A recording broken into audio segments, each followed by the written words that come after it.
बताओ बेटा।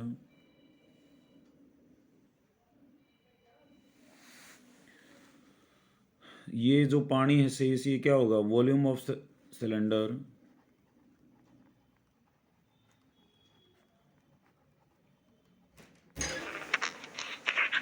Minus sir आवाज नहीं आ रही।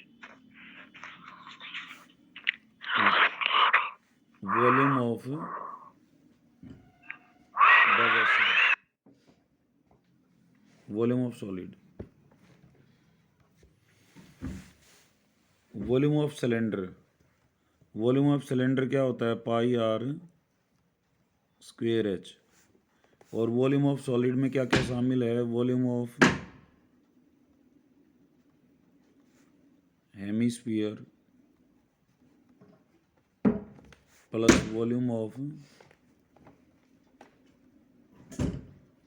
कौन। तो इसका कितना हो जाएगा बेटा? पाई आर कितना हो गया? 60 का स्क्वेयर। और हाइट की इसकी कितनी है? 180। वॉल्यूम ऑफ हेमिस्फीयर क्या हो जाएगा? 2/3 पाई आर क्यूब 60 का क्यूब प्लस 1/3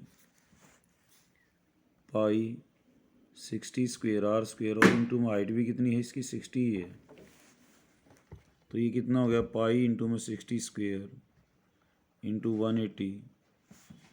2/3 और 1/3 जुड़ के कितना हो जाएगा? 3/3 हो जाएगा। यानी कि पाई जो है वो ख़त्म, ये ख़त्म हो जाएगा। पाई इंटू में 60 क्यूब और ये भी 60 क्यूब हो जाएगा। ठीक है, ये तो बाहर आ जाएगा। तो 2/3 प्लस 1/3, तो ये मिल के 1 हो जाएगा। तो what we have pi into में 60 स्क्वेयर, ये तो बाहर आ जाएगा। 180 माइनस 60, एक 60 रह जाएगा यहाँ से। पाई इंटू 60 स्क्वेयर इंटू 120, ये है वॉल्यूम ऑफ वाटर जो उसके अंदर बच गया। अब पाई को कितना लेना है? ये जब तक नहीं कहता पाई को हम कितना लेंगे? 22/7 या 3.14 ले लो यहाँ, तो क्योंकि कटने वाला तो है नहीं कुछ। तो 3600 गुणा में 12, 120 सेंटीमीटर क्यूबिक, ये इसका वॉल्यूम ऑफ वाटर है। इसको हल कर लेना बेटा। ठीक है, तो सिंपल सा क्वेश्चन था। एक सॉलिड दिया हुआ है, ठोस दिया हुआ है, किस शेप में है वो? एक हेमिस्फीयर और उसके ऊपर कौन है। कौन का रेडियस 60 है, हेमिस्फीयर का भी 60 है, टोटल ऊंचाई 120 है। तो ऊपर की ऊंचाई, कौन की ऊंचाई कितनी रहेगी? 60 रहेगी। और इसको उठा के एक ऐसे सिलेंडर में रख देता है जिसका रेडियस 60 है और इसकी हाइट कितनी है बेटा? 180 है। तो अब पानी कितना बच गया? तो इसको डालने के बाद हम पानी का कैसे निकालेंगे? Volume of cylinder minus volume of solid. तो रिमेनिंग वाटर क्या हो जाएगा? Volume of cylinder minus volume of solid. और सॉलिड जो है वो दो वॉल्यूम से बना हुआ है, एक तो हेमिस्फीयर का वॉल्यूम और एक कौन का वॉल्यूम। तो इनकी वैल्यूज हमने रख दी और इसको सॉल्व कर लिया। तो कोई खास ऐसी बात नहीं है। 8वां क्वेश्चन। ममता ज्वाइन होगी बेटा?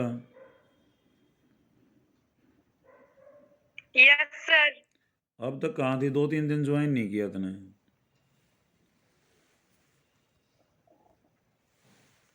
सर फोन नहीं था घर पे, पापा।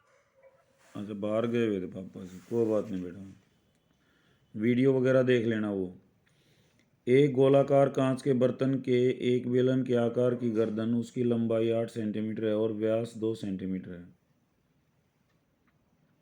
एक गोलाकार कांच के बर्तन की एक बेलन के आकार की गर्दन, पहले तो गोलाकार है यहाँ पे, और फिर उसके ऊपर एक सिलेंडर है। इसमें भरे जा सकने वाले पानी की मात्रा मापकर एक बच्चे ने यह ज्ञात किया कि बर्तन का आयतन इतना है। जांच कीजिए कि उस बच्चे का उत्तर सही है या नहीं, यह मानते हुए कि उपरोक्त मानक मापन आंतरिक मापन है। तो एक गोलाकार कांच के बर्तन की ऐसे है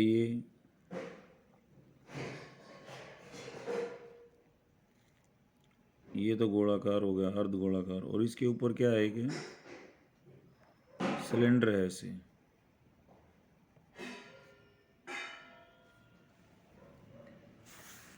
जिसकी लंबाई 8 सेंटीमीटर और व्यास कितना है, 2 है, और गोलाकार भाग का व्यास वो 8.5 है। तो इसका मतलब फिगर ऐसी नहीं है बेटा, फिगर कैसी है, ऐसी है।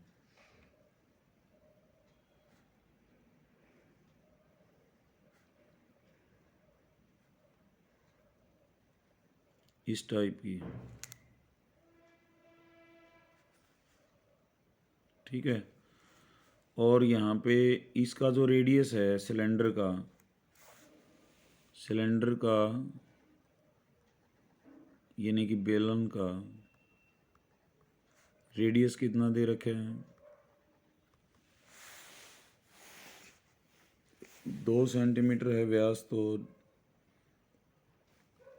2/2 कितना हो जाएगा, 1 सेंटीमीटर। और हाइट कितनी दे रखी है इसकी, 8 सेंटीमीटर। ये 8 है, ये 1 है, यानी कि h तो 8 है और r 1 है। स्फेरिकल पार्ट के लिए रेडियस कितना होगा, इसने डायमीटर दिया हुआ है 8.5 है, तो 8.5/2, तो we have 4.25 centimetre.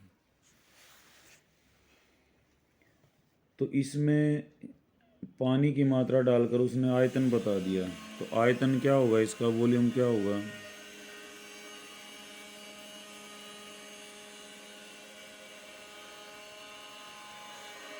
Volume of hemisphere plus volume of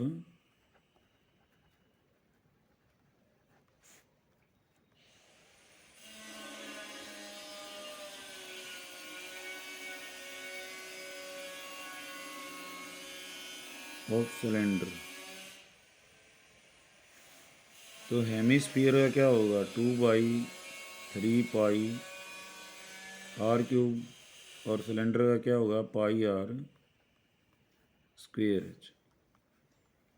तो 2/3π और r कितना है बेटा इसका, 4.25, उसका square cube sorry, plus pi into r हो गया 1 का स्क्वेयर, और h कितना है यहाँ पे, 8 सेंटीमीटर। 8 सेंटीमीटर। तो ये जो है 345 आना चाहिए। तो एक तो पाई को तो बाहर ले लें हम, 2/3, 4.25 इंटू 4.25 इंटू 4.25, प्लस में ये रहेगा 8, और 3 को भी बाहर ले लें हम, 3.14/3, तो ये हो जाएगा 2 इंटू 4.25 इंटू 4.25 इंटू 4.25, और 3 को 8 से करेंगे तो 24। इसको और कैसे सोल्व कर सकते हैं, 3.14, इसमें 2 बाहर आ रहे हैं, तो 4.25 उसकी पावर 3, और प्लस में क्या बच जाएगा, 12 बेटा। तो इसको सोल्व करेंगे, ये सारा कितना आना चाहिए, 345 अप्रोक्सीमेटली। अगर ये आता है इतना तो ठीक है, नहीं तो जो है हमारा वो आंसर गलत है। तो तुम करके देख लेना, आई थिंक इतना ही आएगा, 345 सेंटीमीटर क्यूबिक इसका जो आंसर आएगा। तो इसको करना कैसे, इसको 3 बार गुणा करना पड़ेगा, 4.25 4.25 कर लोगे मेरे ख्याल में। 5 5 25, 5 दूनी 10 और 2 12, 5 चौक 20 और 1 21,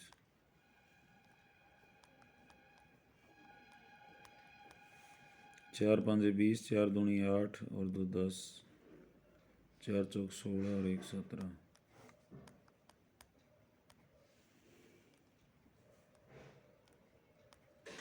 इसको 425 से फिर मल्टीप्लाई करेंगे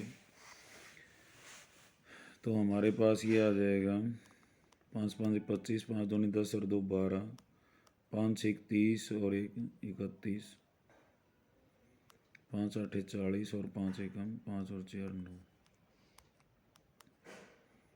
2 5 10, 5 2 6 12, 2 8 16, 3 4 5 20, 4 दूनी 8 और 2 10, 4 6 24 और 1 25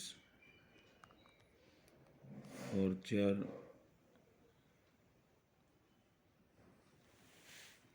एक गड़बड़ कर दी हमने, 5 और 2, फिर आएगा 4 8 32 और 4 1 4 3 7।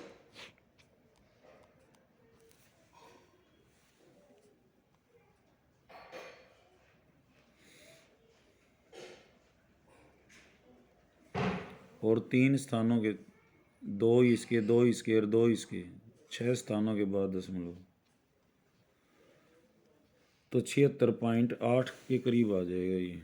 3.14 इंटू 2 और प्लस में 12 करना है, तो 76 में हम 12 जोड़ेंगे तो कितना हो जाएगा,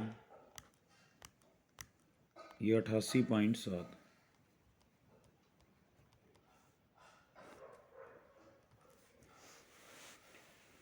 तो राउंड ऑफ फिगर में मैं बता देता हूँ, जैसे 3 जो 3 है 3 से कट जाएगा यहाँ पे, और लगभग और 88 का दुगुना जो है कितना हो जाएगा, 2 8 16, 2 8 16 और 1 17, 176। और उसको हमने फिर जो है किससे गुणा करना है, 3.14 से, और 3 से डिवाइड करना है, तो अप्रोक्सीमेटली इतना ही आएगा। नहीं आए तो मेरे को बता देना बेटा, फिर देखते हैं। तो उसके बाद जो अगली एक्सरसाइज है, ये बहुत है, कन्वर्जन है, ये कन्वर्जन के ऊपर है। कन्वर्जन में क्या होता है, एक ही प्रिंसिपल होता है, इसको हम रूपांतरण भी बोलते हैं हिंदी में। इसमें जैसे मान लेते हैं कोई सिलेंडर है, तो उसका एक गोला बना दिया, सफ़ियर बना दिया, तो इन दोनों का क्या बराबर होना चाहिए, बताओ।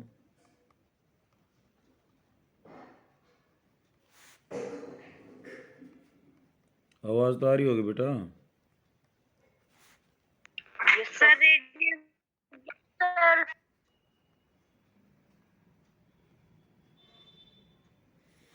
जब भी कन्वर्जन होगा ना तो उनका वॉल्यूम सेम होगा। एरो के निशान से इधर का वॉल्यूम और एरो से इधर का वॉल्यूम दोनों क्या होंगे, बराबर होंगे, आयतन। ठीक है, जब भी हम एक चीज़ को दूसरे में बदलेंगे तो क्या बराबर होंगे, दोनों भागों के जो बदला है, हर जो नई चीज़ बनी है, सब के आयतन बराबर होंगे। तो इस प्रिंसिपल के ऊपर ये एक्सरसाइज है, और इम्पोर्टेंट है, कई बार क्वेश्चन जो है वो इसी में से आता है।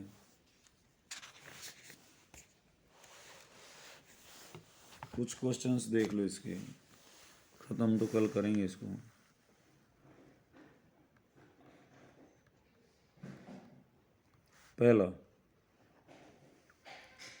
पहला क्वेश्चन है, त्रिज्या 4.2 वाले धातु के एक गोले को पिघलाकर, एक सफ़ियर है बेटा,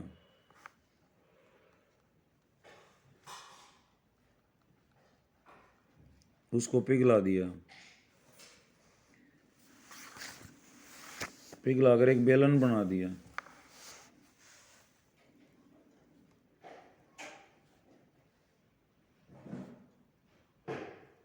क्या बना दिया इसका?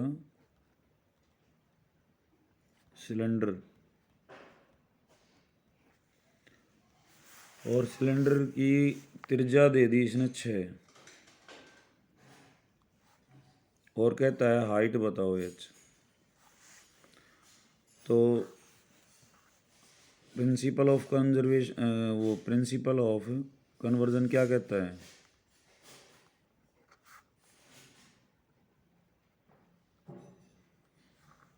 रूपांतरण का नियम क्या कहता है?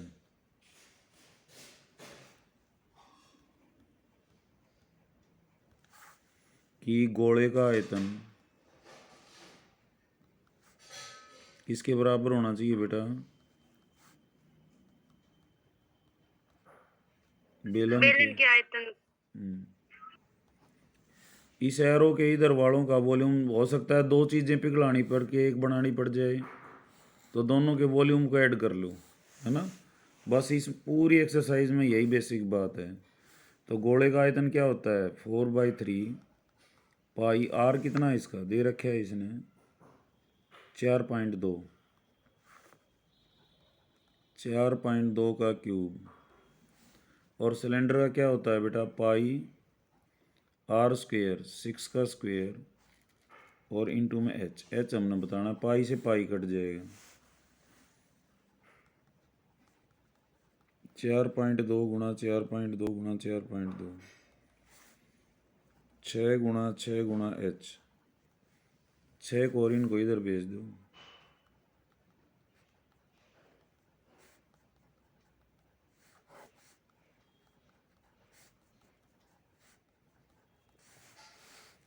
तो इन पॉइंटों को भी हटा दो, कितना आ जाएगा नीचे 1000।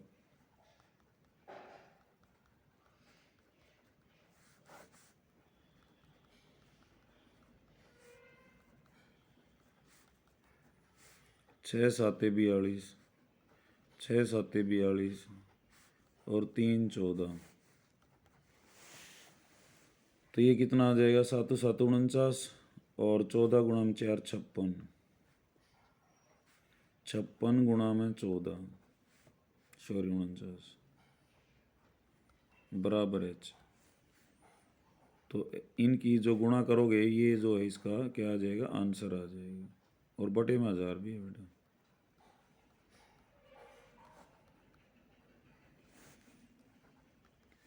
तो इसकी गुणा कर लेंगे 56 को किससे गुणा करेंगे? 49 से। तो 9 6 54 9 5 45 और 5 50 4 6 24 4 5 20 और 2 22।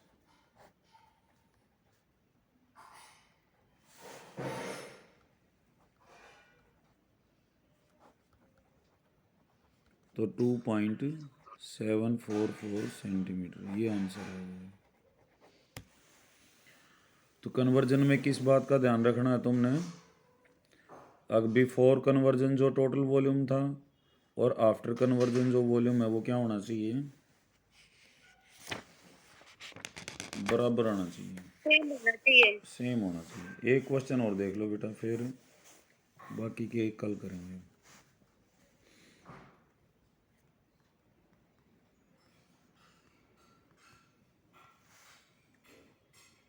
दूसरा ये कहता है 6 8 10 त्रिभुज वाले 3 गोले पिघलाकर एक बड़ा गोला बना दिया, तो गोले की त्रिज्या बताओ। एक ये है, एक ये है, तीनों को पिघला के क्या बना दिया? बड़ा बना दिया। इसकी त्रिज्या कितनी है? 6। इसकी कितनी है? 8। इसकी कितनी है बेटा? 10। और इसकी हमने आर जो है वो निकालनी है। तो वही प्रिंसिपल ऑफ कन्वर्जन क्या कहता है?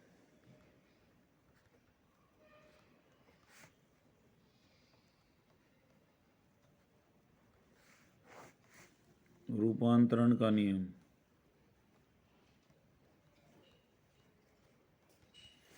इन तीनों का वॉल्यूम, तीनों गोलों का आयतन किसके बराबर होना चाहिए? बड़े गोले के। बड़े गोले। तो इसका आयतन क्या होगा बेटा? 4/3π6 क्यूब। इसका कितना होगा?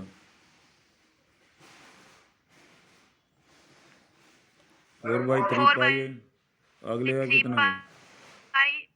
10 क्यूब। क्यूब। और इसका क्या होगा? 4/3πr cube. ठीक है, तो 4/3π यानी ये कॉमन आ गया, 6 क्यूब, 8 का क्यूब, 10 का क्यूब। पाई से पाई कट गया, 4/3 से 4/3 भी कट गया। 6 क्यूब कितना होता है? 216। 8 क्यूब कितना होता है? 512। 10 का क्यूब कितना होता है? 1000। तो 6 और 2 8, 1 और 1 2, और 5 और 2 7, और 1 1728। तो आर कितना आ जाएगा बेटा? ये 12 का क्यूब होता है शायद। तो 12 का क्यूब बराबर है आर का क्यूब। तो आर कितना आ जाएगा यहाँ से? 12 सेंटीमीटर। तो बड़े बड़े वाले का जो है कितना आ जाएगा आंसर? 12 आ जाएगा। ठीक है, तो एक जगह बची हुई है, तीसरा और देख लो। तो करना यही है, जो एरो के निशान से पहले है उनका वॉल्यूम और एरो के निशान के बाद का जो है क्या होना चाहिए? सेम होना चाहिए। अब अगला जो क्वेश्चन है, कुआं खोदता है। कुआं कैसा होता है? बेलन के आकार का।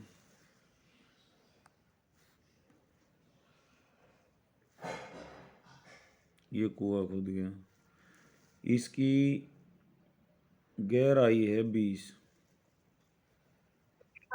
सर कुछ दिख नहीं रहा। अब दिख रहा है?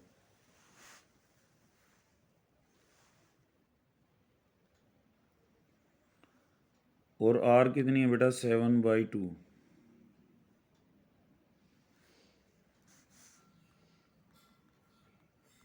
क्योंकि व्यास है 7, तो त्रिज्या आर 7/2। एच कितना है? 20। तो ये कहता है जो मिट्टी निकलती है ना, उसको एक चबूतरा बना देता है।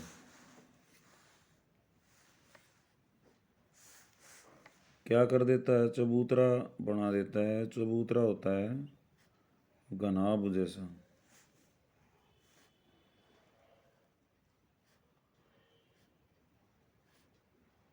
ये बना दिया।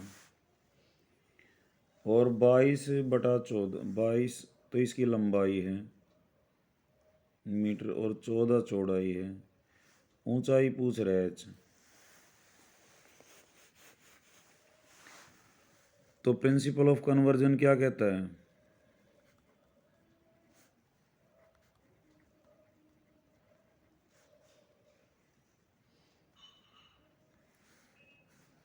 किसका आयतन बेटा? कुएं का आयतन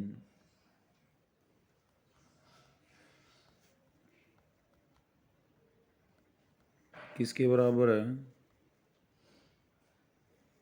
चबूतरे का आयतन। कुआं कैसा है? बेलन का। तो क्या हो जाएगा? पाई। आर कितना है? 7/2, उसका स्क्वायर गुणा 20। और इसका क्या आएगा? चबूतरे का लंबाई गुणा चौड़ाई गुणा ऊंचाई। तो एच आ जाएगा यहाँ से 22/7, 7/2, 7/2। तो 7 से 7 कट गया,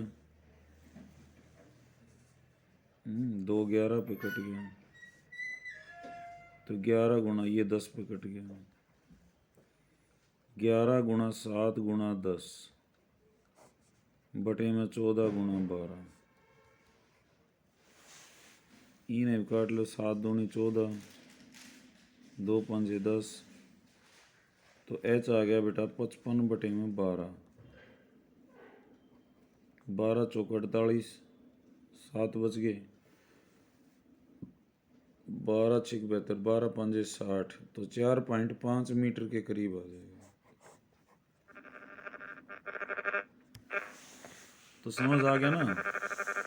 यहाँ हमेशा कन्वर्जन मिलेगा, पूरी एक्सरसाइज में कन्वर्जन है बेटा, इधर से इधर आएंगे हम, तो इधर का वॉल्यूम और इधर का वॉल्यूम क्या होना चाहिए, वो बराबर होना चाहिए। तो आगे हम जो है वो कल करेंगे, और इस एक्सरसाइज को कल हम फिनिश करेंगे। तुम्हारा हमेशा टाइम रहेगा 5 बजे का, अपना आगे पाछे सेट कर लिया रो बेटा। आज मैं थोड़ा सा लेट हो गया, सॉरी फॉर देट। और आगे से जो है अपने 5 बजे तैयार रहा करो, ठीक है। और ये क्वेश्चन करके दिखाओ मेरे को, पीडीएफ वगैरह भेजे यार। वो आशीष भाई लेट जुड़ा तू सर बाद में मैसेज देखा। ना भाई, बखत्ती देख लिया अगर। और मोनिका ने काम भेजा है बस, तो I am waiting for your homework और आल्सो, तो फटाफट भेजो बेटा, ठीक है। और कोई दिक्कत हो तो मेरे से पूछ लेना, वीडियो देख लेना, पीडीएफ में भेज रहा हूँ साथ साथ।